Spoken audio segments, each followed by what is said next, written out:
Hey now, what is up everybody? My name is Mike Brown, aka ReviewKingMB, and I am trying to catch up on some 2017 films that I missed out on. This is a movie that I wasn't even aware that it existed, or that it was coming out, or that it had been made until maybe a couple days ago. I'm talking about Beyond Skyline. This is a sequel to the 2010 film Skyline. This movie is not directed by the Strauss brothers like the first one was, although they're listed as producers. This time it's written and directed by Liam O'Donnell, and the plot is, at the beginning you basically get the same events of the first movie, where the aliens come, they use their blue light, they hypnotize people and suck them up into their ships, they're stealing their brains to create more aliens. And at first you think, okay, we're just redoing the same plot with new characters. But no, we actually get to a point where it's after the first movie, and you get more alien action, and as far as what they want and what they're going to go after.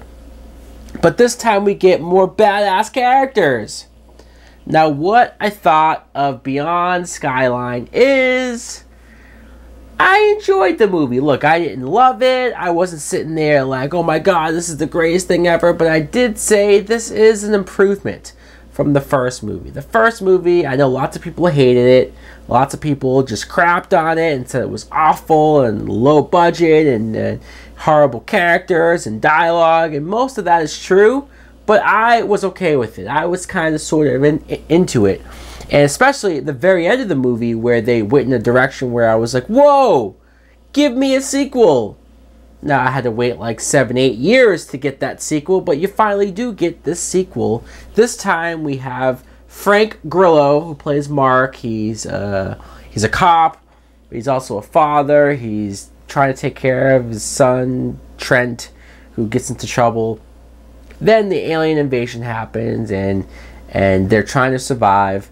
And at first I thought, okay, we're gonna do the same thing as the first movie, but follow different characters.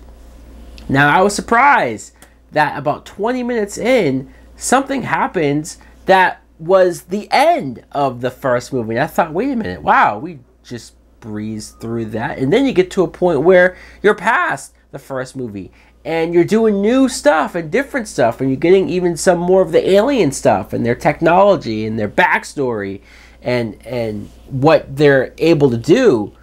And I got really interested in that. Sure, maybe if you didn't see the first Skyline, maybe you will be lost because they brush by and breeze through all of that initial invasion stuff. But once the characters are on the ship, and once they're trying to survive in that way, and then they run into Alien Jared. So one of the main characters of the first movie, you saw that he essentially died, but his brain was put into a new alien, but somehow he was able to hold on to his consciousness, which I was very happy about that. I was happy that they brought that back. It came full circle, and we got to see an alien who was good and helping our human characters and fighting against the bad aliens. Like, that was cool, and that was something that I wanted. Frank Grillo is great. Obviously, I can watch this guy in almost anything. The son, Trent, he was fine. The actor was fine. There's a character, Bojana Novakovic. Her character's name is Audrey. We'll stick with Audrey. When you talk about badass moments, there's a part where these characters end up off of the ship into a different country. And who do they run into but none other than the Raid cast? I'm talking about Iko Yawaz and Yeon Ruhian. I'm probably butchering both of your names. I'm sorry. But it's the guys, it's the two main guys, the most recognizable guys from the Raid. And it was awesome to have them in this movie. Like, the movie went up so many more levels seeing them here. The fight scenes that they had, especially when Frank Grillo fought Iko, and the two of them are going back and forth like a really cool fight. I mean, I know it's an alien invasion movie, so why are two human beings fighting each other? But it's still cool.